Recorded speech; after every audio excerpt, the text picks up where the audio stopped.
Punjabi radio USA ਸੁਣ ਰਹੇ ਸਾਰੇ ਹਿਮਾਨਯੋਗ ਅਤੇ ਸਤਿਕਾਰਤ ਸਰੋਤਿਆਂ ਨੂੰ ਬਹੁਤ ਹੀ ਪਿਆਰ ਸਤਿਕਾਰ ਸਹਿਤ ਨੂੰ ਜੋੜ ਕੇ ਨਿੱਘੀ ਜਿਹੀ ਸਤਿ ਸ੍ਰੀ ਅਕਾਲ। ਸਭ ਨੂੰ ਜੀ ਨੂੰ ਆਖਦੇ ਹਾਂ ਸਰੋਤੇ ਪ੍ਰੋਗਰਾਮ ਖਬਰ ਤੇ ਨਜ਼ਰ ਦੇ ਵਿੱਚ ਆਪ ਸਭ ਦਾ ਨਿੱਘਾ ਸਵਾਗਤ ਹੈ। ਸਾਡੇ ਅੱਜ ਦੇ ਸੋਮਵਾਰ ਦੇ ਖਬਰ ਤੇ ਨਜ਼ਰ ਪ੍ਰੋਗਰਾਮ ਦੇ ਵਿੱਚ ਆਪਣੇ ਨਾਲ ਹੁਣ ਜੁੜ ਚੁੱਕੇ ਨੇ ਮਿੰਟੂ ਗੁਰੂਸਰੀਆ ਜੀ। ਮਿੰਟੂ ਜੀ, ਜੀ ਆਇਆਂ ਨੂੰ, ਸਵਾਗਤ ਹੈ, ਸਤਿ ਸ੍ਰੀ ਅਕਾਲ ਜੀ। ਸ਼ੁਕਰੀਆ ਜੀ, ਸਾਰਿਆਂ ਨੂੰ ਸਤਿ ਸ੍ਰੀ ਅਕਾਲ ਜੀ। ਸਾਡੇ ਅੱਜ ਦੇ ਪ੍ਰੋਗਰਾਮ ਖਬਰ ਤੇ ਨਜ਼ਰ ਨੂੰ ਸਪਾਂਸਰ ਕਰਦੇ ਨੇ ਖਾਲਸਾ ਇੰਸ਼ੋਰੈਂਸ ਏਜੰਸੀ ਵਾਲੇ, ਜਿਨ੍ਹਾਂ ਦੇ ਕੋਲੋਂ ਤੁਸੀਂ ਹਰ ਇੱਕ ਤਰੀਕੇ ਦੀ ਇੰਸ਼ੋਰੈਂਸ ਕਰਵਾ ਸਕਦੇ ਹੋ। ਆਲਮੋਸਟ ਸਾਰੇ ਹੀ ਅਮਰੀਕਾ ਦੇ ਸੂਬਿਆਂ ਦੇ ਵਿੱਚ ਇੰਸ਼ੋਰੈਂਸ ਕਰਦੇ ਨੇ। ਇੰਸ਼ੋਰੈਂਸ ਬਾਰੇ ਪਤਾ ਕਰਨ ਲਈ ਕਾਲ ਕਰ ਸਕਦੇ ਹੋ 408-272-2500। ਨਾਲ ਹੀ Krishan Dhanota, Yuba City, Satpal Singh Tracy, Khinda ਪਰਿਵਾਰ, Kent, Washington, Gurpal Singh Sandhu, Antelope, GN tire and lube ਵਾਲੇ, ਜਿਨ੍ਹਾਂ ਦੇ ਕੋਲੋਂ ਤੁਸੀਂ truck wash, oil change, air brake ਦਾ ਕੰਮ ਕਰਵਾ ਸਕਦੇ ਹੋ। ਨਵੇਂ ਪੁਰਾਣੇ ਟਾਇਰ ਵਾਜਿਬ ਕੀਮਤਾਂ 'ਤੇ ਖਰੀਦ ਸਕਦੇ ਹੋ। ਸੈਂਟਰਨੈਲਾ ਮੰਡੇਰਾ ਦੇ ਵਿੱਚ ਲੋਕੇਸ਼ਨ ਨੇ। ਕਾਲ ਨਿੰਮਾ ਸਹੋਤਾ 209-277-0113 ਅਤੇ West cost truck driving school ਵਾਲੇ, ਜਿਨ੍ਹਾਂ ਦੇ ਕੋਲੋਂ ਤੁਸੀਂ ਟਰੱਕ ਦਾ ਲਾਇਸੈਂਸ ਬਹੁਤ ਹੀ ਘੱਟ ਸਮੇਂ ਦੇ ਵਿੱਚ ਲੈ ਸਕਦੇ ਹੋ। ਵਧੀਆ ਸਿਖਲਾਈ ਤੁਹਾਨੂੰ ਦਿੰਦੇ ਨੇ। ਕਾਲ ਅਜੀਤ ਅਟਵਾਲ 559-374-4541 ਅਤੇ ਨਾਲ ਹੀ ਗੁਰਪ੍ਰੀਤ ਸਿੰਘ, ਅਵਤਾਰ ਸਿੰਘ, ਗੁਰਮੀਤ ਸਿੰਘ ਅਤੇ ਸੁਖਪ੍ਰੀਤ ਸਿੰਘ ਬੇਕਰ ਸਵੀਟ ਤੋਂ। ਇਹਨਾਂ ਸਭਨਾਂ ਦਾ ਹੀ ਬਹੁਤ ਬਹੁਤ ਧੰਨਵਾਦ। ਜੇਕਰ ਤੁਸੀਂ ਅਤੇ ਹੋਰ ਕੋਈ ਜਾਣਾ ਇਸ ਪ੍ਰੋਗਰਾਮ ਨੂੰ ਸਪਾਂਸਰ ਕਰਨਾ ਚਾਹੁੰਦੇ ਹੋ, ਸੰਪਰਕ ਕਰ ਸਕਦੇ ਹੋ 408-722-7698 ਦੇ ਉੱਤੇ। ਗੱਲਬਾਤ ਦਾ ਮਿੰਟੂ ਜੀ ਸਿਲਸਿਲਾ ਸ਼ੁਰੂ ਕਰਦੇ ਹਾਂ। ਵੀਕਐਂਡ ਆ ਅਤੇ ਉੱਤੋਂ ਨਾਲ ਰਿਹਾ ਅਤੇ ਨਾਲੇ ਇਲੈਕਸ਼ਨ ਦਾ ਸਮਾਂ ਸੀ। ਕੁਛ ਨਾ ਕੁਛ ਤਾਂ ਚਲੋ ਉਹਦੇ ਵਿੱਚ ਹੋਣਾ ਹੀ ਹੁੰਦਾ। ਨਰਿੰਦਰ ਮੋਦੀ ਦਾ ਰਡਾਰ ਵਾਲਾ ਜਿਹੜਾ ਬਿਆਨ ਆ ਅਤੇ ਜਿਹੜਾ ਉਹਦਾ ਸਿਧਾਂਤ ਆ, ਉਸ ਦੇ ਕਰਕੇ ਬਹੁਤ ਚਰਚਾ ਜਿਹੜੀ ਆ ਛਿੜੀ ਹੋਈ ਆ। ਅਤੇ ਹੁਣ ਵਾਰੀ ਕਹਿੰਦੇ ਈਮੇਲ ਦੀ ਆਈ ਆ। ਮੋਦੀ ਸਾਹਿਬ ਨੇ ਵੀਕਐਂਡ ਤੇ ਐਂਡ ਹੀ ਕਰ ਦਿੱਤਾ ਕੰਮ। ਸਹੀ ਗੱਲ। ਇਹਨਾਂ ਨੇ ਚੱਕ ਹੀ ਦਿੱਤਾ ਕੰਮ। ਜਿਹੜਾ ਸਿਧਾਂਤ ਦਿੱਤਾ ਇਹਨਾਂ ਨੇ ਬਦਲਾਂ ਵਾਲਾ, ਤੁਸੀਂ ਉਹ ਵੇਖ ਹੀ ਲਿਆ ਹੋਣਾ, ਸੁਣ ਲਿਆ ਹੋਣਾ ਜੀ। ਕਿਸੇ ਨਾ ਕਿਸੇ ਪਾਸੇ ਤੁਹਾਡੇ ਕੋਲੋਂ ਵੀ ਉਹ ਵੀਡੀਓ ਪਹੁੰਚ ਗਈ ਹੋਣੀ ਆ। ਕਿਸੇ ਨਾ ਕਿਸੇ ਤਰਫੋਂ ਤੁਹਾਨੂੰ ਵੀ ਕੋਈ ਨਾ ਕੋਈ ਆ ਗਿਆ ਹੋਣਾ ਸੰਦੇਸ਼ ਕਿ ਦੇਖੋ ਭਾਰਤ ਦੇ ਪ੍ਰਧਾਨ ਮੰਤਰੀ ਨੇ ਇੱਕ ਚੰਨ ਹੋਰ ਚਾੜ ਦਿੱਤਾ ਜੇ। ਵੈਸੇ ਤੁਹਾਡੇ ਵਾਲਾ ਵੀ ਘੱਟ ਨਹੀਂ, ਦੋਵਾਂ ਦਾ ਮੁਕਾਬਲਾ ਜਿਹੜਾ ਫਸਮਾ ਹੀ ਆ। ਤਾਂ ਇਹਨੇ ਜਿਹੜਾ ਨਵਾਂ ਸਿਧਾਂਤ ਦਿੱਤਾ ਸੀਗਾ ਉਹ ਕੁਛ ਏਦਾਂ ਸੀਗਾ ਕਿ ਇੱਕ ਇੰਟਰਵਿਊ ਦਿੱਤੀ ਪ੍ਰਧਾਨ ਮੰਤਰੀ ਨੇ ਤੇ ਉਹਦੇ ਵਿੱਚ ਆਖਿਆ ਕਿ ਪਹਿਲਾਂ ਤੇ ਕੰਮ ਢਿੱਲਾ ਮੱਠਾ ਸੀ ਏਅਰ ਸਟ੍ਰਾਈਕ ਵਾਲਾ, ਕਿਉਂਕਿ ਮੌਸਮ ਜਿਹੜਾ ਸੀ ਖਰਾਬ ਸੀਗਾ। ਫਿਰ ਮੈਂ ਰਾਏ ਦਿੱਤੀ ਕਿ ਭਾਈ ਬੱਦਲਬਾਈ ਦੇ ਵਿੱਚ ਕੀ ਆ ਕਿ ਰਡਾਰ ਜਿਹੜੇ ਆ ਉਹ ਪਾਕਿਸਤਾਨ ਵਾਲੇ ਆਪਣੇ ਜਹਾਜ਼ਾਂ ਨੂੰ ਫੜ ਨਹੀਂ ਸਕੂਗੇ, ਤਾਂ ਆਪਾਂ ਅੱਜ ਮੰਜੀ ਠੋਕ ਦਈਏ। ਇਹਨਾਂ ਨੇ ਨਵਾਂ ਸਿਧਾਂਤ ਪੇਸ਼ ਕੀਤਾ ਤੇ ਬਾਅਦ ਦੇ ਵਿੱਚ ਲਤੀਫੇ ਬਣ ਗਏ ਇੱਥੇ ਕਿ ਅੱਜ ਜਿੱਦਾਂ ਹੁਣ ਪੰਜਾਬ ਦੇ ਵਿੱਚ ਬੱਦਲਬਾਈ ਆ, ਲੋਕ ਪਾਕਿਸਤਾਨ ਨੂੰ ਵਾਰਨ ਕਰਦੇ ਪਏ ਆ ਕਿ ਵੇਖੋ ਕਿਤੇ ਅੱਜ ਫੇਰ ਨਾ ਭਾਂਡੇ ਕਲੀ ਕਰਾ ਕੇ ਬਹਿ ਜਾਓ, ਅੱਜ ਫੇਰ ਬੱਦਲਬਾਈ ਆ। ਲੋਕ ਕਹਿੰਦੇ ਆ ਕਿ ਭਾਰਤ ਦੇ ਪ੍ਰਧਾਨ ਮੰਤਰੀ ਦਾ ਕੋਈ ਪਤਾ ਨਹੀਂ, ਇਹੋ ਜਿਹਾ ਸਿਧਾਂਤ ਵੀ ਕਰ ਲੈਂਦਾ ਕਿ ਏਦਾਂ ਕਰੋ, ਬਾਈ ਰੋਡ ਹੀ ਚੱਲਦੇ ਆ ਆਪਾਂ, ਜਹਾਜ਼ ਲੈ ਕੇ ਬੈਕ ਹੀ ਲਈ ਚੱਲਦੇ। ਉਹਨਾਂ ਨੂੰ ਲੱਗੂਗਾ ਕਿ ਬੱਸ ਆਉਂਦੀ ਆ ਤੇ ਆਪਾਂ ਠੋਕ ਕੇ ਆਪਣਾ ਕੰਮ ਵਾਪਸ ਆ ਜਾਵਾਂਗੇ। ਸੋ ਇਸ ਤਰ੍ਹਾਂ ਦੇ ਬਹੁਤ ਸਾਰੇ ਲਤੀਫੇ ਬਣੇ, ਬਹੁਤ ਖਿੱਲੀ ਹੋਈ। ਪਰ ਐਸੇ ਹੀ ਇੰਟਰਵਿਊ ਦੇ ਵਿੱਚ ਇੱਕ ਚੀਜ਼ ਜਿਹੜੀ ਨਰਿੰਦਰ ਮੋਦੀ ਨੇ ਹੋਰ ਕਹੀ, ਉਹ ਵੀ ਅਲੋਕਾਰੀ ਆ, ਉਹ ਵੀ ਆਖ ਸਕਦੇ ਆ ਕਿ ਜਗੋ ਦੇਰ ਮਾਈ ਦਾ ਕੰਮ। ਉਹਦੇ ਚ ਇਹਨਾਂ ਨੇ ਆਖਿਆ, ਕਹਿੰਦੇ ਕਿ ਦੇਖੋ ਜੀ ਮੈਂ 1987-88 ਚ ਡਿਜੀਟਲ ਕੈਮਰਾ ਰੱਖਦਾ ਹੁੰਦਾ ਸੀਗਾ। ਪਹਿਲੀ ਗੱਲ ਤੇ ਇਹ ਕਿ ਇਹ ਕਮਾਲ ਦਾ ਫਕੀਰ ਆ ਝੋਲੇ ਵਾਲਾ, ਜਿਹਦੇ ਕੋਲ ਝੋਲੇ ਦੇ ਵਿੱਚ ਡਿਜੀਟਲ ਕੈਮਰਾ ਵੀ ਸੀਗਾ ਜੀ। ਤਾਂ ਭਾਰਤ ਦਾ ਪ੍ਰਧਾਨ ਮੰਤਰੀ ਕਹਿੰਦਾ ਕਿ 87-88 ਚ ਮੇਰੇ ਕੋਲ ਡਿਜੀਟਲ ਕੈਮਰਾ ਸੀਗਾ ਤੇ ਮੈਂ ਇੱਕ ਰੈਲੀ ਤੇ ਤਸਵੀਰ ਖਿੱਚੀ। ਫਿਰ ਮੈਂ ਉਹਨਾਂ ਸਮੇਂ ਚ ਕਹਿੰਦੇ ਈਮੇਲ ਆਮ ਬੰਦੇ ਕੋਲ ਨਹੀਂ ਸੀ ਹੁੰਦਾ, ਮੈਂ ਬਾਈ ਈਮੇਲ ਉਹ ਫੋਟੋ ਜਿਹੜੀ ਆ ਉਹ ਅਡਵਾਨੀ ਜੀ ਨੂੰ ਕੱਲੀ ਤੇ ਅਡਵਾਨੀ ਜੀ ਹੈਰਾਨ ਰਹੇ। ਤਾਂ ਉਹਨਾਂ ਨੇ ਜਿਹੜਾ ਇਹ ਹੁਣ ਸ਼ਗੂਫਾ ਛੱਡਿਆ ਈਮੇਲ ਵਾਲਾ ਕਿ 87-88 ਦੇ ਵਿੱਚ ਉਹ ਈਮੇਲ ਕਰਿਆ ਕਰਦੇ ਸੀਗੇ, ਉਹ ਬਿਲਕੁਲ ਕਹਿ ਲਈਏ ਕਿ ਜਗੋ 13ਵਾਂ ਕੰਮ ਆ। ਕਿਉਂਕਿ ਭਾਰਤ ਦੇ ਵਿੱਚ ਜੇ ਤੁਸੀਂ ਰਿਕਾਰਡ ਦੇਖੋਗੇ ਤਾਂ 14 ਅਗਸਤ 1995 ਨੂੰ ਇੰਟਰਨੈਟ ਕੰਮ ਕਰਨ ਲੱਗਿਆ। ਤਾਂ ਉਹਨਾਂ ਦੇ ਕੋਲ ਫਿਰ ਰਡਾਰ ਸਿਸਟਮ ਹੀ ਹੋਊਗਾ ਜਿਹਦੇ ਨਾਲ ਉਹਨਾਂ ਨੇ ਈਮੇਲ ਡਾਲ ਦਿੱਤੀ।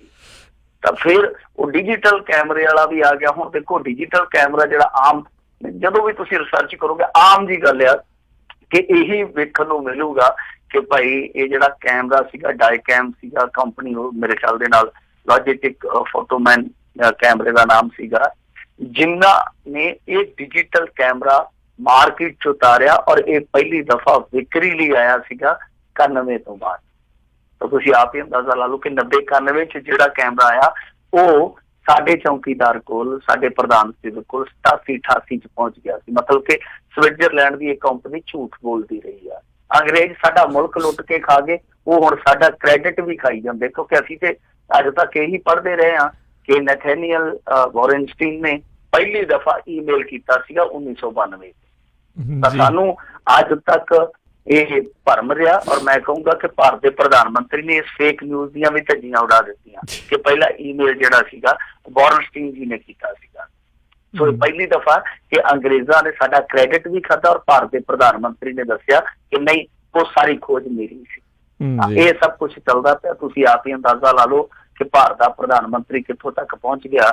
ਬਸ ਅਸੀਂ ਤੇ ਇੰਨੀਆਂ ਕੁ ਸੁਣਾ ਕੇ ਚੁੱਪ ਕਰ ਜਾਂਦੇ ਹਾਂ ਕਿ ਭਾਰਤ ਦਾ ਪ੍ਰਧਾਨ ਮੰਤਰੀ ਮਹਾਨ ਪ੍ਰਧਾਨ ਮੰਤਰੀ ਦਾ। ਫਿਰ ਅਡਵਾਨੀ ਸਾਹਿਬ ਤਾਂ ਹੀ ਤਾਂ ਹੈਰਾਨ ਹੋ ਗਏ ਵੀ ਯਾਰ ਈਮੇਲ ਆਈ ਤੇ ਆਈ ਕਿੱਦਾਂ, ਤੇ ਕਿਤੇ ਇਹ ਨਾ ਹੋਵੇ ਡਾਕ ਰਾਹੀਂ ਈਮੇਲ ਆ ਜਿਹੜੀ ਆਈ ਹੋਵੇ ਤੇ ਉਹ ਤੇ ਅੱਜ ਤੱਕ ਵੀ ਫੋਲ ਦਿੱਤੇ ਹੋਣੇ ਆ ਕਿ ਉਹ ਈਮੇਲ ਪਿਆ ਕਿੱਥੇ ਜੇ ਤੇ ਫੋਟੋ ਦਿਖਾ ਤੇ ਦੋ ਕਿਹੜੀ ਸੀਗੀ ਜਿਹੜੀ ਉਹਨਾਂ ਨੇ ਉਹ ਖਿੱਚੀ ਆ। ਤੇ ਨਾਲੇ ਉਹ ਬੱਦਲਵਾਈ ਦੇ ਕਰਕੇ ਹੀ ਸੀਗਾ, ਮੈਨੂੰ ਲੱਗਦਾ ਗਲਤ ਜਗ੍ਹਾ ਬੰਬ ਸਿੱਟ ਆਏ ਸੀ ਤਾਂ ਹੀ ਜਿਹੜਾ ਕੁਛ ਉਹਨਾਂ ਤੋਂ ਹੋ ਨਹੀਂ ਸਕਿਆ, ਜਿਹੜੀ ਏਅਰ ਸਟਰਾਈਕ ਜਿਹੜੀ ਕਰਨ ਗਏ ਸੀ ਉਦੋਂ। ਅਗਲੀ ਜਿਹੜੀ ਮਿੰਟੂ ਜੀ ਗੱਲ ਕਰੀਏ, ਕਹਿੰਦੇ ਯੂਪੀ ਵਿੱਚ ਗੱਠਜੋੜ ਦਾ ਉਮੀਦਵਾਰ ਹੀ ਫਰਾਰ ਹੋ ਗਿਆ ਤੇ ਲੋਕ ਸ਼ਸ਼ੋ ਪੰਚ ਨੇ। ਫਰਾਰ ਹੋ ਗਿਆ ਇਸ ਕਰਕੇ ਕਿਉਂਕਿ ਇਹਦੇ ਤੇ ਰੇਪ ਦਾ ਕੇਸ ਸੀਗਾ। ਇਹਨੂੰ ਪਤਾ ਲੱਗ ਗਿਆ ਕਿ ਕਿਤੇ ਇਹ ਨਾ ਹੋਵੇ ਕਿ ਮੱਤ ਲੈਂਦਾ ਮੈਂ ਆਪਣੀ ਮੱਤ ਜਿਹੜੀ ਆ ਉਹ ਵੀ ਕੈਦ ਕਰਾ ਪਵਾਂ, ਤਾਂ ਇਸ ਕਰਕੇ ਉਹ ਨਿਕਲ ਗਿਆ ਵੀ ਖੁੱਲੀ ਹਵਾ 'ਚ ਜਿੰਨਾ ਚਿਰ ਰਿਹਾ ਜਾਂਦਾ ਉਹਨਾਂ ਚਿਰ ਰਹਿ ਲਵਾਂ। ਮਾਮਲਾ ਇਹ ਆ ਕਿ ਬਹੁਜਨ ਸਮਾਜ ਪਾਰਟੀ ਤੇ ਸਮਾਜਵਾਦੀਆਂ ਦਾ ਜਿਹੜਾ ਗੱਠਜੋੜ ਆ ਉਹਦਾ ਇੱਕ ਸਾਂਝਾ ਉਮੀਦਵਾਰ ਆ ਅਤੁਲ ਰਾਏ। ਤਾਂ ਅਤੁਲ ਰਾਏ ਆ ਜਿਹੜਾ, ਉਹਦੇ ਤੇ ਦੋਸ਼ ਲਾਇਆ ਸੀ ਇੱਕ ਬੀਬੀ ਨੇ ਕਿ ਅਸਲ ਦੇ ਵਿੱਚ ਇਹਨੇ ਆਪਣੇ ਘਰ ਬੁਲਾ ਕੇ ਘਰ ਲਿਜਾ ਕੇ ਮੇਰੇ ਨਾਲ ਜਬਰ ਜਨਾਹ ਕੀਤਾ। ਤਾਂ ਉਸ ਤੋਂ ਬਾਅਦ ਇਹ ਅਤੁਲ ਰਾਏ ਸੀਗਾ ਜਿਹੜਾ ਉਹ ਹੁਣ ਘਿਰ ਗਿਆ ਵਿਵਾਦਾਂ 'ਚ। ਪਹਿਲਾਂ ਤੇ ਇਹਨੇ ਆਖਿਆ ਕਿ ਦੇਖੋ ਮੇਰਾ ਕੋਈ ਗੁਨਾਹ ਨਹੀਂ ਆ, ਮੇਰਾ ਕੋਈ ਕਸੂਰ ਨਹੀਂ ਜੇ ਹੈਗਾ, ਤੁਸੀਂ ਮੈਨੂੰ ਇਸ ਤਰ੍ਹਾਂ ਨਾ ਫਸਾਓ। ਪਰ ਬਾਅਦ ਦੇ ਵਿੱਚ ਮੈਜਿਸਟਰੇਟ ਨੇ ਇਹਦੇ ਵਾਰੰਟ ਕੱਢ ਦਿੱਤੇ। ਇਹਨੂੰ ਪਤਾ ਲੱਗ ਗਿਆ ਕਿ ਮੈਨੂੰ ਉਹਨਾਂ ਨੇ ਜੇਲ੍ਹ 'ਚ ਸੁੱਟ ਦੇਣਾ। ਸੋ ਇਹਨੇ ਫਿਰ ਆਪਣੇ ਆਪ ਨੂੰ 9 ਤੋਂ 11 ਕਰ ਲਿਆ, ਇਹ ਅੱਡੀਆਂ ਨੂੰ ਥੁੱਕ ਲਾ ਗਿਆ। ਹਾਲ ਦੀ ਘੜੀ ਇਹਦੀ ਗ੍ਰਿਫਤਾਰੀ ਨਹੀਂ ਹੋਈ। ਹੁਣ ਜਿਹੜੇ ਉੱਥੋਂ ਦੇ ਲੋਕ ਸਭਾ ਹਲਕੇ ਦੇ ਹੈਗੇ ਜਿਹੜੇ ਵੋਟਰ ਉਹ ਸ਼ਸ਼ੋ ਪੰਜ ਦੇ ਵਿੱਚ ਆ ਕਿ ਹੁਣ ਕੀ ਕਰੀਏ, ਤੇ ਸਾਨੂੰ ਅੱਧ ਵਾਟੇ ਛੱਡ ਕੇ ਆਪ ਅੱਡੀਆਂ ਨੂੰ ਥੁੱਕ ਲਾ ਗਿਆ, ਪੱਤਰੇ ਵਾਚ ਗਿਆ, ਹੁਣ ਕੀ ਕਰੀਏ। ਸੋ ਉਹ ਜਿਹੜੇ ਵੋਟਰ ਮਨ ਬਣਾਈ ਬੈਠੇ ਸੀਗੇ ਕਿ ਗੱਠਜੋੜ ਦੇ ਕੈਂਡੀਡੇਟ ਨੂੰ ਵੋਟ ਦੇਵਾਂਗੇ, ਉਹ ਗੱਠਜੋੜ ਦਾ ਉਮੀਦਵਾਰ ਆ ਜਿਹੜਾ ਉਹ ਫਰਾਰ ਆ। ਉਹਦੀ ਫਰਾਰੀ ਹੁਣ ਪਤਾ ਨਹੀਂ ਕਦੋਂ ਤੱਕ ਚੱਲੂਗੀ। ਵੈਸੇ ਯੂਪੀ ਏਦਾਂ ਦੀ ਇਤਿਹਾਸ ਨਾਲ ਭਰਿਆ ਪਿਆ ਜਿਹਦੇ ਵਿੱਚ ਇਹੋ ਜਿਹੇ ਮਾਜਰੇ ਆ ਜਿਹੜੇ ਬੜੀ ਵਾਰੀ ਸਾਹਮਣੇ ਆ। ਤੁਹਾਨੂੰ ਯਾਦ ਹੋਣਾ ਗਾਇਤਰੀ ਪ੍ਰਜਾਪਤੀ, ਉਹ ਬੰਦਾ ਸੀਗਾ ਜਿਹੜਾ ਕਦੇ BPL ਕਾਰਡ ਹੋਲਡਰ ਸੀਗਾ, ਬਾਅਦ ਦੇ ਵਿੱਚ ਯਾਦਵ ਪਰਿਵਾਰ ਦੀ ਨਜ਼ਰ ਇਨਾਇਤ ਹੋਈ ਤੇ ਉਹ BPL ਕਾਰਡ ਹੋਲਡਰ ਤੋਂ BMW ਮਾਲਕ ਬਣ ਗਿਆ ਸੀ ਕਿਉਂਕਿ ਉਹਦੇ ਕੋਲ ਆ ਜਿਹੜਾ ਮਾਈਨਿੰਗ ਵਿਭਾਗ ਸੀਗਾ ਇਹ ਮੰਤਰਾਲਾ ਸੀਗਾ ਉਹਦੇ ਕੋਲ, ਤੇ ਉਹਨੇ ਐਸੀ ਖੁਦਾਈ ਕੀਤੀ ਜ਼ਮੀਨ 'ਚੋਂ, ਐਸੀ ਖੁਦਾਈ ਕੀਤੀ ਕਿ ਕਈ ਪੀੜ੍ਹੀਆਂ ਦਾ ਮਾਲ ਪੱਤਾ ਇਕੱਠਾ ਕਰਕੇ ਉਹਦੇ ਤੇ ਵੀ ਰੇਪ ਦਾ ਦੋਸ਼ ਲੱਗ ਗਿਆ। ਹੁਣ ਜਦੋਂ ਮਾਮਲਾ ਦਰਜ ਹੋ ਗਿਆ ਤੇ ਇਸੇ ਦਰਮਿਆਨ ਵੋਟਾਂ ਆ ਗਈਆਂ, ਉਹ ਵੋਟਾਂ ਪਾਉਂਦਾ ਫਿਰਦਾ ਸੀਗਾ, ਕਿਸੇ ਨੇ ਉਹਨੂੰ ਫੜਿਆ ਨਹੀਂ, ਬਾਅਦ ਦੇ ਵਿੱਚ ਰੌਲਾ ਪੈ ਗਿਆ, ਬਾਅਦ 'ਚ ਫੇਰ ਫਰਾਰ ਹੋ ਗਿਆ। ਮਤਲਬ ਕਿ ਵੋਟਾਂ 'ਚ ਖੜਾ ਸੀਗਾ, ਵਿੱਚੇ ਰੇਪ ਦਾ ਕੇਸ ਦਰਜ ਹੋ ਗਿਆ, ਸੁਪਰੀਮ ਕੋਰਟ ਨੇ ਆਖਿਆ ਫੜੋ ਇਹਨੂੰ, ਫਿਰ ਉਹ ਫਰਾਰ ਹੋ ਗਿਆ। ਯੂਪੀ ਦੇ ਵਿੱਚ ਹੈ।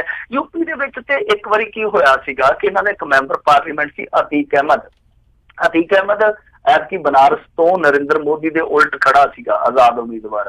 ਹੁਣ ਤੇ ਉਹ ਵੀ ਨਿਕਲ ਲਿਆ ਪਤਲੀ ਗਲੀ ਸਾਨੀ।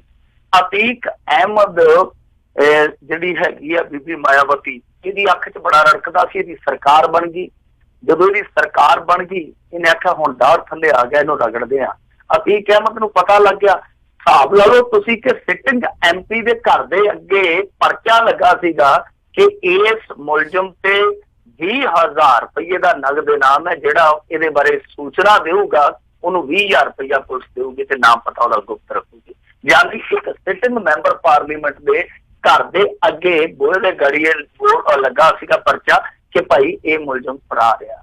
ਸੋ ਇਹੋ ਜਿਹੇ ਸਾਡੇ ਇੱਥੇ ਬੜੇ ਕਾਂਡ ਹੁੰਦੇ ਇੰਡੀਆ 'ਚ ਜੀ। ਮੱਧ ਪ੍ਰਦੇਸ਼ ਦੇ ਵਿੱਚ ਇੱਕ ਵਾਰੀ ਖੁਸ਼ੀ ਮੰਤਰਾਲਾ ਬਣਾ ਦਿੱਤਾ ਨਾ, ਹੈਪੀਨੈਸ ਮਿਨਿਸਟਰੀ, ਉਹਦਾ ਜਿਹੜਾ ਮੰਤਰੀ ਸੀ ਖੁਸ਼ੀ ਮੰਤਰੀ, ਉਹਦੇ ਤੇ ਇੱਕ ਇਸ ਤਰ੍ਹਾਂ ਦਾ ਹੀ ਮਾਮਲਾ ਦਰਜ ਹੋ ਗਿਆ, ਉਹ ਫਰਾਰ ਹੋ ਗਿਆ, ਲੱਭੇ ਹੀ ਨਾ। ਤੇ ਲੋਕੀ ਕਹਿੰਦੇ ਵੀ ਸਾਨੂੰ ਖੁਸ਼ੀਆਂ ਦੇਣ ਵਾਲੀ ਖੁਸ਼ੀ ਗਾਇਬ ਹੋ ਗਈ ਹੈ, ਸਾਡੀ ਤੋਂ ਫਰਾਰ ਹੀ ਹੋ ਗਈ ਆ। ਉਹ ਵੀ ਫਰਾਰ ਹੋ ਗਿਆ ਸੀਗਾ। ਆਹ ਪਿੱਛੇ ਜੇ ਹੁਣ ਇੱਕ ਕਤਲ ਕਾਂਡ ਦੇ ਵਿੱਚ ਜਿਹਦੇ ਚ 5 ਕਤਲ ਹੋਏ ਸੀ, ਭਾਰਤੀ ਜਨਤਾ ਪਾਰਟੀ ਦਾ ਵੀ ਇੱਕ ਵਿਧਾਇਕ ਹੈ ਜਿਹੜਾ ਉਹ ਫਰਾਰ ਚੱਲਿਆ ਜਾ ਰਿਹਾ ਸੀਗਾ ਇਹਨਾਂ ਇਲੈਕਸ਼ਨਾਂ ਦੇ ਵਿੱਚ। ਤਾਂ ਜਿੱਦਾਂ ਹੀ ਅੱਜ ਇਹ ਮਾਮਲਾ ਆਇਆ ਸਾਹਮਣੇ, ਉਦਾਂ ਹੀ ਉਹਨੇ ਸਰੈਂਡਰ ਕਰ ਦਿੱਤਾ ਅਦਾਲਤ। ਸੋ ਇਹੋ ਜਿਹੇ ਐਪੀਸੋਡ ਹੈ ਜਿਹੜੇ ਭਾਰਤੀ ਸਿਆਸਤ ਦੇ ਵਿੱਚ ਏਦਾਂ ਹੀ ਚੱਲਦੇ ਰਹਿੰਦੇ ਆ, ਜਿੱਦਾਂ ਸਾਸ ਬਹੂ ਵਾਲੇ ਨਾਟਕ ਚੱਲਦੇ ਰਹਿੰਦੇ ਟੈਲੀਵਿਜ਼ਨ ਚੈਨਲਾਂ। ਜੀ ਅਗਲੀ ਮਿੰਟੂ ਜੀ ਗੱਲ ਕਰਦੇ, ਕਹਿੰਦੇ ਹੁਣ ਵਾਰੀ ਆਈ ਆ ਦੂਜਿਆਂ ਦੀ, ਸਾਵਰਕਰ ਦਾ ਇਤਿਹਾਸ ਪਲਟਿਆ। ਕਦੇ ਦਾਦੇ ਦੀਆਂ ਕਦੇ ਪੋਤੇ ਦੀਆਂ, ਇਹ ਵਕਤ ਢਲਦਾ ਪਰਛਾਵਾਂ, ਕਦੇ ਇੱਧਰ ਕਦੇ ਉੱਧਰ। ਇਹ ਹੁਣ ਮਾਮਲਾ ਜਿਹੜਾ ਉਹ ਰਾਜਸਥਾਨ ਦੇ ਵਿੱਚ ਯਾਦ ਹੋਣਾ ਤੁਹਾਨੂੰ, ਹਲਦੀ ਘਾਟੀ ਤੇ ਯੁੱਧ ਦਾ ਨਤੀਜਾ ਹੀ ਬਦਲ ਦਿੱਤਾ ਗਿਆ। ਸਹੀ ਗੱਲ ਹੈ ਨਾ, ਤੁਹਾਨੂੰ ਅਕਬਰ ਨੂੰ ਹਰਾ ਦਿੱਤਾ ਗਿਆ। ਕਹਿੰਦੇ ਨਹੀਂ ਅਕਬਰ ਹਾਰਿਆ ਧੱਕੇ ਨਾਲ। ਕਈ ਵਾਰੀ ਰੈਫਰੀ ਕਿਸੇ ਟੀਮ ਨਾਲ ਖੜ ਜਾਂਦਾ ਨਾ, ਕਹਿੰਦਾ ਜੋ ਮਰਜ਼ੀ ਕਰ ਲਓ। ਇੱਕ ਪਾਕਿਸਤਾਨ ਦਾ ਅੰਪਾਇਰ ਹੁੰਦਾ ਸੀਗਾ, ਜਦੋਂ ਇੰਡੀਆ ਵਾਲੇ ਮੈਦਾਨ ਚ ਉਤਰਦੇ ਹੁੰਦੇ ਕਿ ਕਹਿੰਦੇ ਹੁੰਦੇ ਸੀ ਅਸੀਂ 13 ਨਾਲ ਖੇਡਣ ਚੱਲੇ ਆ, ਇਹ ਇਕੱਲਾ ਅੰਪਾਇਰ 2 ਖਿਡਾਰੀਆਂ ਵਰਗਾ। ਤੋ ਇਸੇ ਤਰ੍ਹਾਂ ਹੀ ਇਹ ਮਾਮਲਾ, ਇਹ ਹਲਦੀ ਘਾਟੀ ਦਾ ਯੁੱਧ ਹੈ ਜਿਹੜਾ, ਉਹਦਾ ਨਤੀਜਾ ਬਦਲ ਦਿੱਤਾ ਗਿਆ। ਪਰ ਹੁਣ ਸਰਕਾਰ ਉੱਥੇ ਬਦਲ ਗਈ, ਤੁਹਾਨੂੰ ਪਤਾ ਕਾਂਗਰਸ ਦੀ ਸਰਕਾਰ ਆ ਗਈ। ਉਹਨਾਂ ਨੇ ਪਹਿਲੇ ਸੈਸ਼ਨ ਦੇ ਵਿੱਚ ਇਹ ਕੰਮ ਕੀਤਾ ਕਿ ਸਾਵਰਕਰ ਦੇ ਨਾਮ ਦੇ ਅੱਗੇ ਜਿਹੜਾ ਵੀਰ ਲੱਗਦਾ ਸੀ, ਵੀਰ ਸਾਵਰਕਰ, ਇੱਕ ਤੇ ਉਹ ਕੱਟ ਦਿੱਤਾ, ਉਹਦਾ ਜਿਹੜਾ ਸਰਲੇਖ ਕਰ ਦਿੱਤਾ ਕਿ ਅੰਗਰੇਜ਼ਾਂ ਤੋਂ ਦਇਆ ਮੰਗਣ ਵਾਲਾ ਸਾਵਰਕਰ। ਸੋ ਸਰਲੇਖ ਹੀ ਚੇਂਜ ਕਰ ਦਿੱਤਾ। ਫਿਰ ਤੁਸੀਂ ਆਪ ਹੀ ਦੇਖ ਲਓ, ਜਦੋਂ ਸਰਲੇਖ ਹੀ ਚੇਂਜ ਹੋ ਗਿਆ, ਲੇਖ ਚ ਕੀ ਰਹਿ ਗਿਆ ਹੋਊਗਾ। ਉਹਨਾਂ ਨੇ ਤਬਦੀਲੀਆਂ ਕਰ ਦਿੱਤੀਆਂ ਕੁੱਲ ਮਿਲਾ ਕੇ ਪੂਰੇ ਸਾਵਰਕਰ ਦੇ ਇਤਿਹਾਸ ਦੇ ਵਿੱਚ। ਤਾਂ ਉਹਨਾਂ ਨੇ ਸਾਰੀਆਂ ਚੀਜ਼ਾਂ ਉਹ ਦੱਸ ਦਿੱਤੀਆਂ ਜਿਹੜੀਆਂ ਚੀਜ਼ਾਂ ਅੱਗੇ ਭਾਰਤੀ ਜਨਤਾ ਪਾਰਟੀ ਦੇ ਰਾਜਕਾਲ ਚ ਲੁਕਾਈਆਂ ਗਈਆਂ। ਤਾਂ ਉਹਨਾਂ ਨੇ ਦੱਸਿਆ ਕਿ ਭਾਈ ਇਹਨੇ 6 ਦਫਾ ਮਾਫੀ ਮੰਗੀ ਸੀ ਅੰਗਰੇਜ਼ਾਂ ਤੋਂ। ਸੋ ਆ ਕੰਮ ਕੀਤੇ ਇਹਨੇ।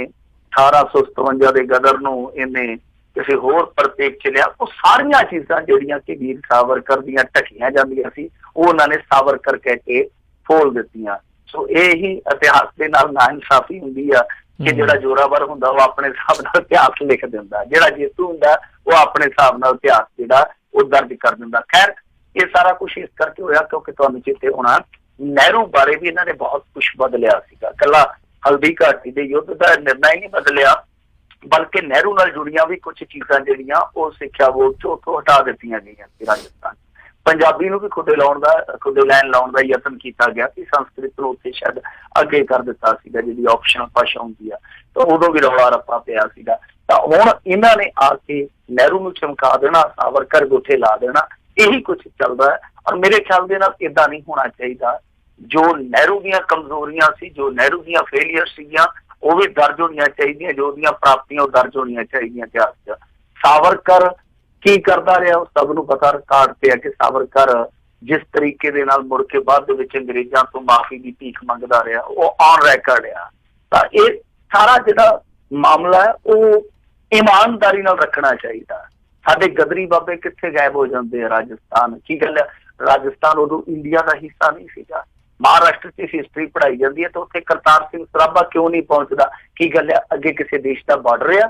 ਤਾਂ ਕੀ ਚੱਕਰ ਆ ਕਿ ਉਹਨਾਂ ਨੂੰ ਕਿਉਂ ਨਹੀਂ ਅੱਗੇ ਪੜ੍ਹਾਇਆ ਜਾਂਦਾ? ਸੋ ਇੱਥੇ ਘੁੰਮ ਘਮਾ ਕੇ ਉਹ ਲੋਕ ਹੀ ਉਬਾਰੇ ਕਿਉਂ ਜਾਂਦੇ ਆ ਜੋ ਹਿੰਦੂ ਧਰਮ ਨਾਲ ਜਾਂ ਬਹੁਤ ਵੱਡੀ ਸਿਆਸਤ ਦੇ ਨਾਲ ਕਿਤੇ ਨਾ ਕਿਤੇ ਤਾਲੁਕ ਰੱਖਦੇ ਸੀਗੇ। ਬਿਲਕੁਲ ਬਿਲਕੁਲ। ਇਹ ਜਿਹੜੀ ਮਾਈਨੋਰਟੀ ਦੇ ਨਾਲ ਤਾਂ ਇੱਦਾਂ ਦਾ ਹੀ ਜਿਹੜਾ ਧੱਕਾ ਕਾਤੋਂ ਚੱਲੀ ਜਾਂਦਾ, ਉਹਨਾਂ ਦੀਆਂ ਲੋਕਾਂ ਨੂੰ ਹਮੇਸ਼ਾ ਹੀ ਦੱਬਿਆ ਜਾਂਦਾ। ਅਗਲੀ ਜਿਹੜੀ ਆਪਾਂ ਮਿੰਟੂ ਜੀ ਗੱਲ ਕਰਦੇ, ਕਹਿੰਦੇ ਪੰਜਾਬ ਅੰਦਰ ਜਿਹੜਾ ਸਿਆਸੀ ਅਖਾੜਾ ਪੂਰਾ ਹੀ ਭਖ ਗਿਆ। ਮੋਦੀ ਦੀ, ਰਾਹੁਲ ਦੀ ਰੈਲੀ, ਕਾਂਗਰਸ ਨੇ ਹੁਣ ਕਹਿੰਦੇ ਅਚਾਨਕ ਬਰਗਾੜੀ ਦੇ ਵਿੱਚ ਰੈਲੀ ਰੱਖੀ ਹੈ। ਇਹ ਮਾਮਲਾ ਵਾਕਈ ਭਖ ਗਿਆ। ਅੱਜ ਨਰਿੰਦਰ ਮੋਦੀ ਦੀ ਜਿਹੜੀ ਸਪੀਚ ਹੋਈ ਆ, ਮੇਰੇ ਖਿਆਲ ਦੇ ਨਾਲ 10 ਤੋਂ 15 ਮਿੰਟ ਦੀ ਆ ਸਪੀਚ ਬਠਿੰਡੇ ਦੇ ਵਿੱਚ, ਕਿਉਂਕਿ ਮੌਸਮ ਅਚਾਨਕ ਵਿਗੜ ਗਿਆ ਸੀਗਾ। ਇੱਕ ਨਰਿੰਦਰ ਮੋਦੀ ਕਾਫੀ ਲੇਟ ਆਇਆ, ਤਾਂ ਉਹ ਜਿਹੜੀ ਸਪੀਚ ਸੀ ਬਿਲਕੁਲ ਸੰਖੇਪ ਦੇ ਵਿੱਚ ਸੀ। ਪਰ ਜਿਹੜੀ ਉਹ ਸਪੀਚ ਸੀ ਉਹਦੀ ਸਾਰੀ ਦੀ ਸਾਰੀ ਸੂਈ ਜਿਹੜੀ ਸੀਗੀ ਉਹ 84 ਕਤਲੇਆਮ ਤੇ ਸੀਗੀ।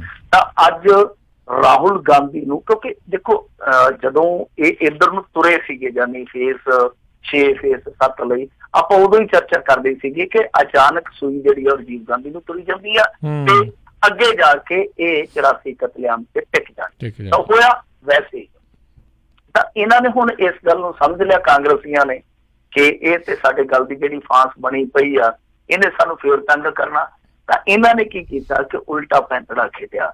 ਉਲਟਾ ਪੈਂਤੜਾ ਖੇਡਿਆ। ਇੱਕ ਤੇ ਅੱਜ ਰਾਹੁਲ ਗਾਂਧੀ ਨੇ ਸਿੱਧੇ ਤੌਰ ਤੇ ਆਖਿਆ, ਕਿਉਂਕਿ ਸੈਮ ਪਿਤਰੋਦਾ ਨੇ ਜਿਹੜਾ ਬਿਆਨ ਦਿੱਤਾ ਸੀ ਉਹ ਆਪਾਂ ਨੂੰ ਪਤਾ ਹੀ ਆ, ਉਹ ਆਪਾਂ ਵੀਕਐਂਡ ਤੇ ਕੀਤਾ ਵੀ ਸੀਗਾ।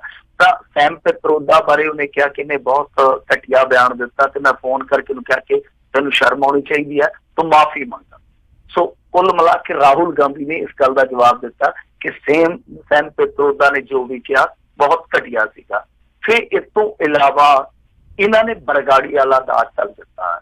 ਮਤਲਬ ਕਿ ਉਹਨਾਂ ਦੇ ਕੋਲ ਜੇ 84 ਕਤਲੇਆਮ ਦਾ ਹਥਿਆਰ ਆ ਤਾਂ ਇਹਨਾਂ ਦੇ ਕੋਲ ਬੇਅਦਬੀਆਂ ਵਾਲਾ ਕਾਟ ਦੇ ਰੂਪ ਦੇ ਵਿੱਚ। ਤਾਂ ਇਹਨਾਂ ਨੇ ਹੁਣ ਬਰਗਾੜੀ ਜਿਹੜੀ ਆ ਕੱਲ ਨੂੰ ਰੈਲੀ ਕਰਨੀ ਆ। ਹੁਣ ਕੱਲ ਹੀ ਪਿੱਟਦੇ ਪਏ ਆ ਕਿ ਸਿੱਧੇ ਤੌਰ ਤੇ ਜੀ ਸਾਡੇ ਇੱਥੋਂ ਦੇ ਅਮਨ ਅਮਾਨ ਨੂੰ ਲਾਂਬੂ ਲਾਉਣ ਪਰੇ ਆ। ਹੁਣ ਉਹ ਵੀ ਇਹ ਗੱਲਾਂ ਕਹਿੰਦੇ ਆ ਕਿ ਇਹ ਜੀ ਜਾਣ ਬੁੱਝ ਕੇ ਇਸ ਤਰ੍ਹਾਂ ਦੀ ਰਾਜਨੀਤੀ ਕਰਦੇ ਆ। ਅੱਜ ਇੱਕ ਚੀਜ਼ ਹੋਰ ਵੀ ਹੋਈ ਆ, ਜਦੋਂ ਬਠਿੰਡੇ ਦੇ ਵਿੱਚ ਰੈਲੀ ਸੀਗੀ ਤੇ ਅੱਜ ਇੱਥੇ ਪੀੜਤਾ ਬੇਬੇ ਜਗਦੀਸ਼ ਕੌਰ ਹੈ ਜਿਹੜੀ, ਜਿਨ੍ਹਾਂ ਦੇ 5 ਜੀ ਕਤਲ ਕਰ ਦਿੱਤੇ ਗਏ ਸੀ ਮੇਰੇ ਖਿਆਲ ਦੇ ਨਾਲ, ਜਿਨ੍ਹਾਂ ਨੇ ਬੜੀ ਘਾਲਣਾ ਘਾਲੀ ਆ, ਉਹਨਾਂ ਨੂੰ ਵੀ ਸਟੇਜ ਤੇ ਬਿਠਾ ਲਿਆ ਗਿਆ ਸੀਗਾ। ਤਾਂ ਜਦੋਂ ਉਹਨਾਂ ਨੂੰ ਸਟੇਜ ਤੇ ਬਿਠਾ ਲਿਆ ਗਿਆ, ਉਹਨਾਂ ਤੋਂ ਅਪੀਲ ਕਰਵਾਈ ਗਈ ਜਾਂ ਕੀਤੀ ਹੈ, ਚਲੋ ਉਹ ਤੇ ਮੈਂ ਕਹਿ ਨਹੀਂ ਸਕਦਾ, ਉਹਨਾਂ ਨੇ ਕਿਹਾ ਕਿ ਤੁਸੀਂ ਕਾਂਗਰਸ ਨੂੰ ਵੋਟ ਨਹੀਂ ਕਰਨੀ, ਇਹ ਸਿੱਖਾਂ ਦੇ ਕਾਤਲ ਆ, ਵੋਟ ਇਹਨਾਂ ਨੂੰ ਨਾ ਪਾਇਓ। ਤਾਂ ਸ਼ਾਇਦ ਇਹਨਾਂ ਨੂੰ ਸਮਝ ਆ ਗਈ ਕਿ ਅਕਾਲੀ ਜਿਹੜੇ ਆ ਉਹ ਹੁਣ ਸਾਡੇ ਤੇ ਬਹੁਤ ਸਖਤੀ ਨਾਲ ਵਰਨ ਡਏ ਆ, ਸਾਨੂੰ ਕੁਛ ਨਾ ਕੁਛ ਕਰਨਾ ਪਊਗਾ। ਤਾਂ ਫਿਰ ਉਹਨਾਂ ਨੇ ਬਦਲ ਦੇ ਰੂਪ ਦੇ ਵਿੱਚ ਬਰਗਾੜੀ ਚੁਣਿਆ, ਜਿਹੜਾ ਕਿ ਅਕਾਲੀ ਦਲ ਨੂੰ ਹਾਸ਼ੀਏ ਤੇ ਲੈ ਗਿਆ। ਕਿਉਂਕਿ ਬਰਗਾੜੀ ਤੇ ਬਹਿਬਲ ਦੀਆਂ ਜਿਹੜੀਆਂ ਘਟਨਾਵਾਂ ਸੀਗੀਆਂ ਉਹਨਾਂ ਨੇ ਅਕਾਲੀ ਦਲ ਨੂੰ ਇਤਿਹਾਸਕ ਹਾਰ ਦਵਾਈ ਆ। ਤਾਂ ਉਹਨਾਂ ਕੋਲ ਜੋ ਹੁਕਮ ਦਾ ਯੱਕਾ ਸੀਗਾ ਹੁਣ ਉਹ ਚੱਲਣਗੇ, ਜੋ ਇਹਨਾਂ ਦੇ ਕੋਲ ਕਾਟਿਆ ਇਹ ਕਰਨਗੇ। ਉਹ ਮਾਮਲਾ ਜਿਹੜਾ ਕੁੱਲ ਮਿਲਾ ਕੇ ਪੱਕ ਚੁੱਕਾ। ਕੱਲ ਨੂੰ ਪ੍ਰਿਯੰਕਾ ਗਾਂਧੀ ਵੀ ਆ ਰਹੀ ਆ, ਰਾਹੁਲ ਗਾਂਧੀ ਹੈ ਜਿਹੜਾ ਉਹ ਵੀ ਇੱਥੇ ਰਹੂਗਾ। ਫਿਰ ਨਰਿੰਦਰ ਮੋਦੀ ਅੱਜ ਰੈਲੀ ਕਰ ਗਿਆ, ਉਮੀਦ ਆ ਕਿ ਸ਼ਤਰੂਘਨ ਸਿਨਹਾ ਇੱਧਰੋਂ ਆ ਜਾਣਾ, ਇੱਧਰ ਭਾਜਪਾ ਵਾਲੇ ਜਿਹੜੇ ਕੁਝ ਹੋਰ ਸਟਾਰ ਉਹ ਵੀ ਮੈਦਾਨ ਚ ਉਤਾਰ ਦੇਣਗੇ।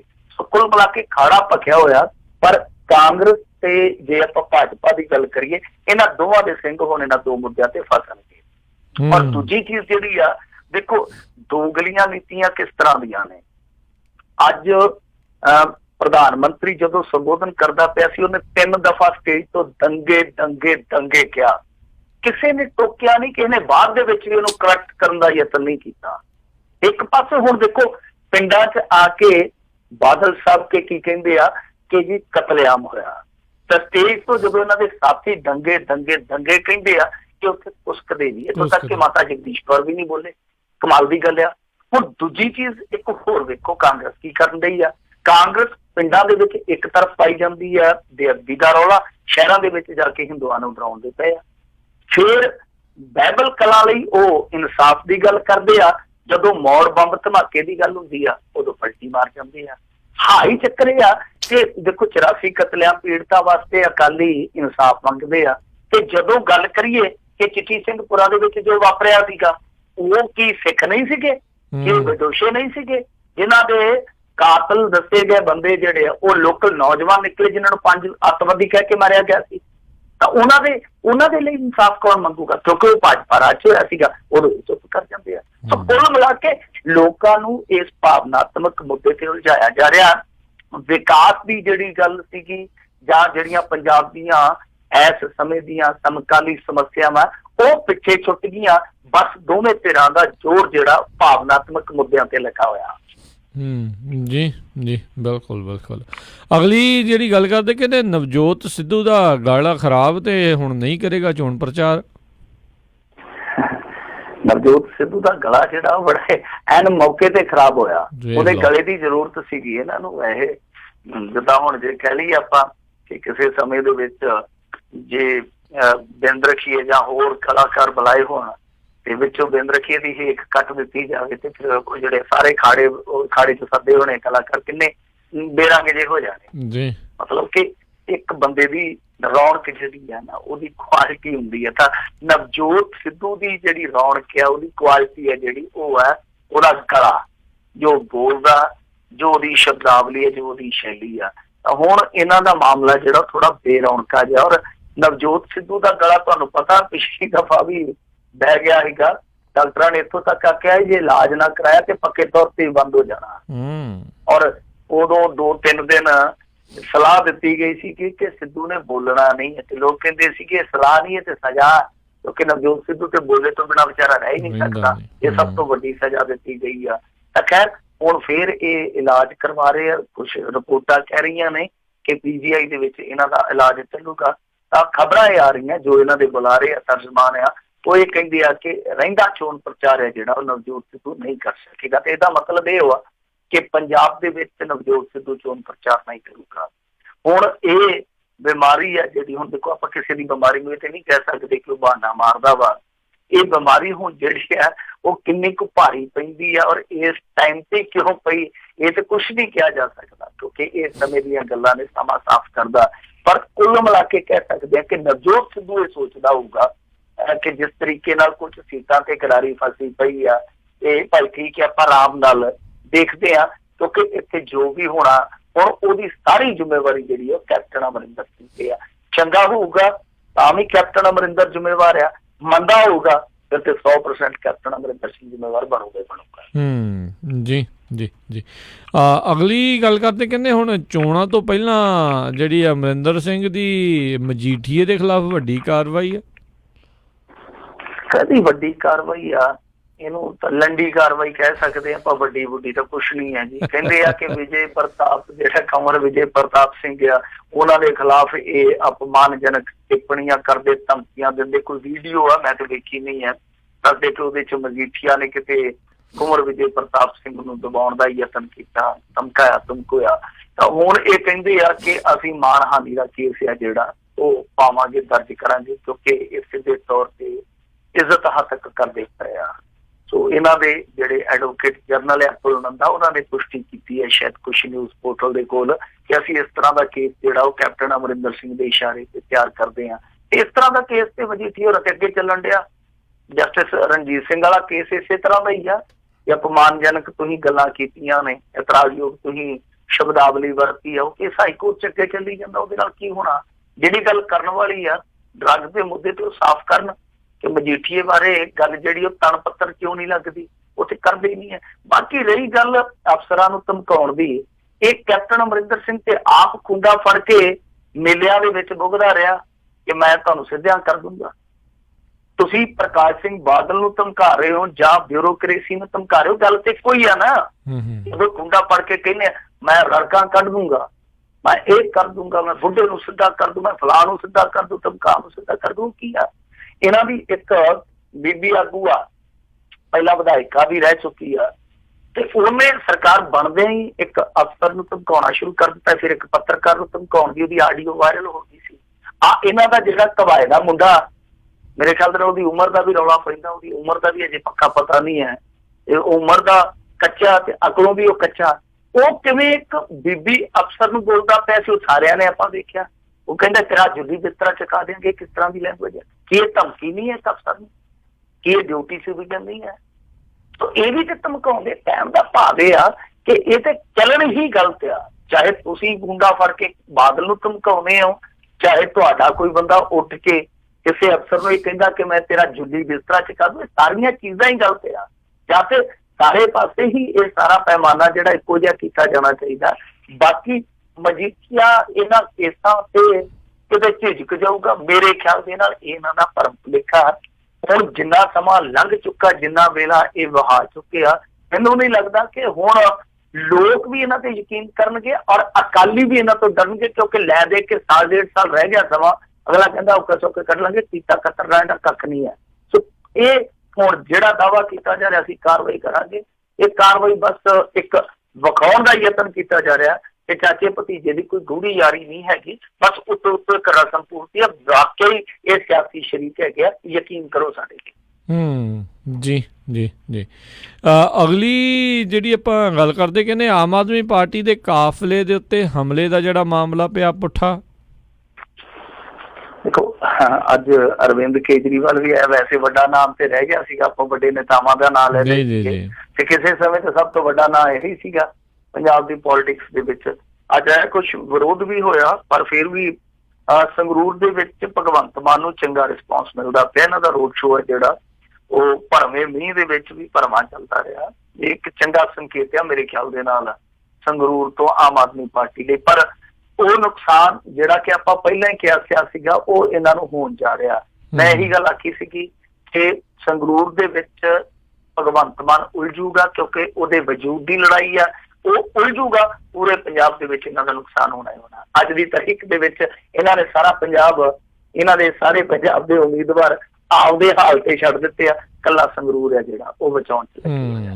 ਖੈਰ ਦੂਜੀ ਜੇ ਗੱਲ ਕਰੀਏ, ਬੀਬਾ ਬਲਜਿੰਦਰ ਕੌਰ ਤੇ ਇੱਕ ਹਮਲਾ ਹੋਇਆ, ਰਿਪੋਰਟ ਆਈ ਜੀ, ਕਦੇ ਕਹਿੰਦੇ 60-70 ਬੰਦੇ ਪੈ ਗਏ, ਫਿਰ ਕਹਿੰਦੇ 30-40 ਬੰਦੇ ਪੈ ਗਏ ਆ। ਇਹਨਾਂ ਨੇ ਧਰਨਾ ਵੀ ਲਾਇਆ। ਹੁਣ ਕਹਾਣੀ ਕੀ ਨਿਕਲੀ ਆ? ਕਹਾਣੀ ਜਿਹੜੀ ਨਿਕਲੀ ਉਹ ਹੈਰਾਨ ਕਰਦੀ ਆ। ਅਸਲ ਦੇ ਵਿੱਚ ਇੱਕ CCTV ਫੁਟੇਜ ਜਿਹੜੀ ਕਿ ਮੇਰੇ ਖਿਆਲ ਦੇ ਨਾਲ ਕੁਛ ਚੈਨਲਾਂ ਤੇ ਚੱਲੀ ਵੀ ਆ, ਬਾਕੀ ਬਹੁਤੀ ਨਹੀਂ ਚੱਲੀ, ਚੱਲ ਜੂਗੀ ਸਵੇਰ ਤੱਕ। ਤੇ ਉਹ CCTV ਫੁਟੇਜ ਦੇ ਵਿੱਚ ਸਾਫ਼ ਹੋਇਆ ਕਿ ਅਸਲ ਦੇ ਵਿੱਚ ਜਿਹੜੇ 2 ਨੌਜਵਾਨ ਹਿਰਾਸਤ 'ਚ ਲੈ ਗਏ ਸੀਗੇ, ਜੋ ਹਮਲੇ ਦੀ ਕਹਾਣੀ ਬਿਆਨੀ ਗਈ ਸੀ, ਉਹਦੇ ਵਿੱਚ ਇਹ ਹੋਇਆ ਵਾ ਕਿ ਇੱਕ ਕ੍ਰਾਸਿੰਗ ਪੁਆਇੰਟ ਤੋਂ ਇੱਕ ਮੋਟਰਸਾਈਕਲ ਹੈ ਜਿਹੜਾ ਉਹ ਹਾਈਵੇ ਪਾਰ ਕਰਦਾ। ਜਦੋਂ ਹਾਈਵੇ ਪਾਰ ਕਰਨ ਲੱਗਦਾ ਤੇ ਅਚਾਨਕ ਉਧਰੋਂ ਕਾਫਲਾ ਆ ਜਾਂਦਾ, ਯਕਦਮ ਕਲੈਸ਼ ਹੁੰਦੇ ਬਚਦਾ। ਫਿਰ ਉਹ ਮੋਟਰਸਾਈਕਲ ਰੁਕਦਾ, ਕਾਫਲੇ 'ਚ ਇੱਕ ਗੱਡੀ ਅੱਗੇ ਰੁਕਦੀ ਆ, ਉਹਦੇ 'ਚ ਇੱਕ ਸਿਕਿਉਰਿਟੀ ਗਾਰਡ ਉਤਰਦਾ। ਉਹ ਪਹਿਲਾਂ ਤੇ ਬਦਕਲਾਮੀ ਕਰਦਾ, ਫਿਰ ਉਸ ਤੋਂ ਬਾਅਦ ਇੱਕ ਥੱਪੜ ਰਸੀਦ ਕਰ ਦਿੰਦਾ ਇੱਕ ਨੌਜਵਾਨ ਦੀ ਗੱਲ ਤੇ। ਉਸ ਤੋਂ ਬਾਅਦ ਰੌਲਾ ਪੈ ਜਾਂਦਾ ਤੇ ਫਿਰ ਆਲੇ ਦੁਆਲੇ ਹੋਰ ਵੀ ਲੋਕ ਇਕੱਤਰ ਹੋ ਜਾਂਦੇ ਆ, ਘੇਰਾ ਪਿਆ ਜਾਂਦਾ। ਫਿਰ ਬੀਬੀ ਬਲਜਿੰਦਰ ਕੌਰ ਵੀ ਉੱਤੇ ਪ੍ਰਗਟ ਹੁੰਦੀ ਆ। ਉਹ ਕਹਿੰਦੀ ਆ ਕਿ ਸਾਡਾ ਕੀ ਕਸੂਰ ਹੈ ਇਹਦੇ ਵਿੱਚ, ਇੱਥੇ ਸਿਕਿਉਰਿਟੀ ਵਾਲੇ ਆ, ਗੱਡੀ ਸਿਕਿਉਰਿਟੀ ਵਾਲਿਆਂ ਦੀ ਪਿੱਛੇ ਆ। ਇਸ ਤਰ੍ਹਾਂ ਦੀਆਂ ਗੱਲਾਂ ਦੀਆਂ, ਮਤਲਬ ਕਿ ਉਸ ਸਮੇਂ ਉਹ ਜਾਨ ਛੁਡਾ ਰਹੇ ਹੁੰਦੇ ਆ। ਪਰ ਬਾਅਦ ਦੇ ਵਿੱਚ ਇਹਨਾਂ ਨੇ ਕਹਾਣੀ ਦੂਸਰੀ ਪਾਈ, ਜਿਹੜੀ ਕਿ CCTV ਫੁਟੇਜ, ਕਿਉਂਕਿ ਅੱਜ ਕੱਲ੍ਹ ਇਹ ਤਰਨੇਤਰ ਹੈ ਨਾ ਜਿਹੜਾ, ਤੇ ਤੀਜੀ ਅੱਖ ਹੈ ਜਿਹੜੀ, ਇਹ ਗੱਪ ਨੂੰ ਨੱਪ ਕੇ ਕਈ ਵਾਰ ਸੱਚ ਨੂੰ ਉੱਤੇ ਕਰ ਦਿੰਦੀ ਆ। ਸੋ ਤੀਜੀ ਅੱਖ ਨੇ ਇੱਕ ਵਾਰੀ ਫੇਰ ਸਾਰੀ ਖੇਡ ਖਰਾਬ ਕੀਤੀ। ਪਰ ਮੇਰੇ ਖਿਆਲ ਦੇ ਨਾਲ ਇਹ ਮਾਮਲਾ ਜਿਹੜਾ ਸੀਗਾ ਰੋਡਰੇਜ ਦਾ ਸੀਗਾ, ਬਹੁਤ ਆਸਾਨੀ ਨਾਲ ਇਹਨੂੰ ਨਿਪਟਾਇਆ ਜਾ ਸਕਦਾ ਸੀਗਾ, ਨਜਿੱਠਿਆ ਜਾ ਸਕਦਾ ਸੀ। ਪਰ ਇਹਦੇ ਤੋਂ ਜਿਹੜਾ ਲਾਭ ਲੈਣ ਦਾ ਯਤਨ ਕੀਤਾ ਗਿਆ, ਇਹ ਕੁਝ ਹੀ ਰਾਜਨੀਤੀ ਦੀ ਇੱਕ ਹੋਰ ਬਣ ਗਈ ਆ। ਜੀ ਜੀ, ਅਗਲੀ ਗੱਲ ਕਰੀਏ, ਕਹਿੰਦੇ ਵੋਟਾਂ ਤੋਂ ਪਹਿਲਾਂ ਹਿੰਸਾ ਹੋਣੀ ਹੋਈ ਸ਼ੁਰੂ। ਪੰਜਾਬ ਦੇ ਵਿੱਚ ਕੁਝ ਘਟਨਾਵਾਂ ਇੱਦਾਂ ਦੀਆਂ ਵਾਪਰੀਆਂ ਨੇ ਜਿਨ੍ਹਾਂ ਨੇ ਮੋਹਰ ਲਾ ਦਿੱਤੀ ਆ ਕਿ ਚੋਣਾਂ ਚਾਹੇ ਸੁਸਾਇਟੀ ਦੀਆਂ ਹੋਣ, ਚੋਣਾਂ ਚਾਹੇ ਸੰਸਦ ਦੀਆਂ ਹੋਣ, ਪੰਜਾਬੀਆਂ ਨੇ ਇੱਕ ਦੂਜੇ ਦੇ ਸਿਰ ਖੋਲਣੇ ਹੀ ਖੋਲਣੇ ਆ। ਹਾਲਾਂਕਿ ਸਿਰ ਫੋਲਦੇ ਨਹੀਂ ਹੈ, ਸਿਰ ਖੋਲਦੇ ਜ਼ਿਆਦਾ। ਸਿਰ ਫੋਲਣ ਤੇ ਸ਼ਾਇਦ ਕੁਝ ਚੱਜ ਦੀ ਚੀਜ਼ ਨਿਕਲ ਆਵੇ। ਤਾਂ ਖੈਰ ਇਹ ਘਟਨਾਵਾਂ ਜਿਹੜੀਆਂ ਵਾਪਰੀਆਂ ਮਾਝੇ ਦੇ ਵਿੱਚ, ਤੇ ਇੱਕ ਬੜੀ ਜ਼ਬਰਦਸਤ ਲੜਾਈ ਹੋਈ ਆ, ਤੁਸੀਂ ਵੀਡੀਓ ਵੇਖ ਲਈ ਹੋਣੀ ਵੀਕਐਂਡ ਤੇ। ਕੁਰਸੀਆਂ ਬੜੀਆਂ ਚੱਲੀਆਂ, ਗਾਲਾਂ ਬਹੁਤ ਕੱਢੀਆਂ, ਇੱਕ ਦੂਜੇ ਨੂੰ ਪੱਗਾਂ ਲਾ ਦਿੱਤੀਆਂ। ਇਹ ਹਰਮਿੰਦਰ ਗਿੱਲ ਉੱਥੇ ਗਿਆ ਸੀਗਾ, ਇਹਨਾਂ ਦਾ ਜਿਹੜਾ ਵਿਧਾਇਕ ਆ ਪੱਟੀ ਵਾਲਾ, ਉਹਦੇ ਸਾਹਮਣੇ ਇਹ ਲੜਾਈ ਸ਼ੁਰੂ ਹੋਈ। ਉਹ ਆਪ ਉੱਥੋਂ ਛੱਡ ਕੇ ਮਟਰ ਪਨੀਰ ਨਿਕਲ ਗਿਆ। ਉਹਨੂੰ ਪਤਾ ਸੀਗਾ ਕਿ ਕੰਮ ਜਿਹੜਾ ਵੱਧ ਗਿਆ, ਉਹ ਮਹਾ ਡਿੱਗਦਾ ਢੈਂਦਾ ਭੀੜ ਚੋਂ ਨਿਕਲਿਆ। ਇਹਨਾਂ ਦੇ 2 ਧੜੇ ਜਿਹੜੇ ਸੀ ਉਹ ਵਿਧਾਇਕ ਦੇ ਸਾਹਮਣੇ ਟਕਰਾ ਗਏ ਆਪੋ ਵਿੱਚ ਦੀ। ਜਸਵੀਰ ਡਿੰਪੇ ਦਾ ਪ੍ਰਚਾਰ ਕਰਨ ਗਏ ਸੀ, ਮੁੜ ਕੇ ਪ੍ਰਚਾਰ ਦੀ ਥਾਂ ਤੇ ਤਕਰਾਰ ਹੀ ਹੋਇਆ। ਤੇ ਤਕਰਾਰ ਵੀ ਇੰਨਾ ਹੋਇਆ ਕਿ ਫਿਰ ਇੱਕ ਦੂਜੇ ਨੂੰ ਗਾਲਾਂ, ਫਿਰ ਇੱਕ ਦੂਜੇ ਨੂੰ ਕੁਰਸੀਆਂ, ਫਿਰ ਇੱਕ ਦੂਜੇ ਨੂੰ ਡੰਡੇ, ਪਤਾ ਨਹੀਂ ਕੀ ਕੁਛ ਨਹੀਂ ਦਿੱਤਾ ਇਹਨਾਂ ਨੇ। ਸੋ ਇਹ ਘਟਨਾ ਜਿਹੜੀ ਸੀਗੀ ਉਹ ਮਾਝੇ ਦੇ ਇੱਕ ਪਿੰਡ ਦੀ ਸੀ, ਸ਼ਾਇਦ ਖਡੂਰ ਸਾਹਿਬ ਦਾ ਏਰੀਆ ਸੀਗਾ। ਉਸ ਤੋਂ ਬਾਅਦ ਇੱਕ ਘਟਨਾ ਜਿਹੜੀ ਆ ਉਹ ਮਾਝੇ ਦੇ ਇੱਕ ਹੋਰ ਪਿੰਡ ਗਗੋਆ ਦੇ ਵਿੱਚ ਹੋਈ ਆ। ਉੱਥੇ ਵੀ ਦੱਸਦੇ ਆ ਕਿ ਇੱਕ ਅਕਾਲੀ ਸਰਪੰਚ ਤੇ ਦੋਸ਼ ਲੱਗਾ ਤੇ ਉਹਨਾਂ ਨੇ ਵੀ 5-6 ਪੁਲਿਸ ਕਰਮਚਾਰੀ ਆ ਜਿਹੜੇ ਉਹ ਜ਼ਖਮੀ ਕੀਤੇ ਸੱਟਾਂ ਮਾਰ ਕੇ।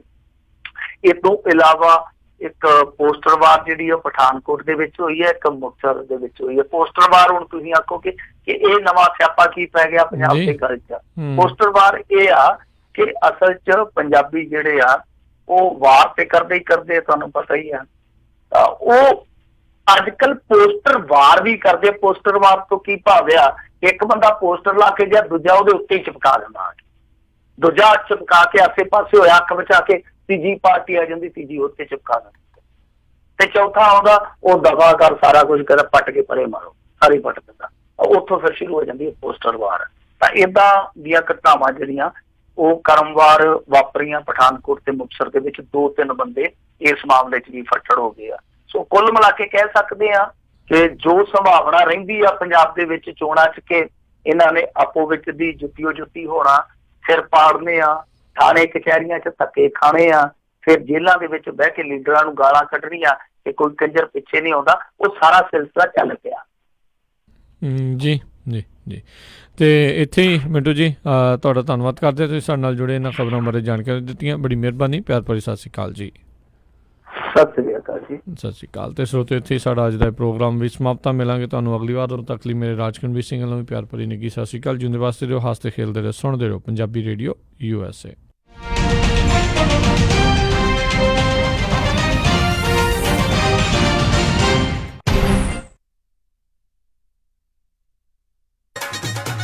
ਉਹ ਜੈਸਮੀਨ ਦੀ ਮੰਗਣੀ ਤਾਂ ਹੋ ਗਈ, ਹੁਣ ਜੀ ਕਰਦਾ ਪਰੀਆਂ ਵਾਂਗ ਵਿਆਹ ਕਰਾਂ ਆਪਣੀ ਧੀ ਦਾ। ਓਹੋ ਜੀ, ਫਿਕਰ ਨਾ ਕਰੋ, ਤੁਹਾਡੀ ਪਰੀ ਦੇ ਸਾਰੇ ਚਾਅ ਪੂਰੇ ਕਰਾਂਗੇ। ਸੈਕਰਾਮੈਂਟੋ 'ਚ ਹੁਣ ਖੁੱਲ ਗਿਆ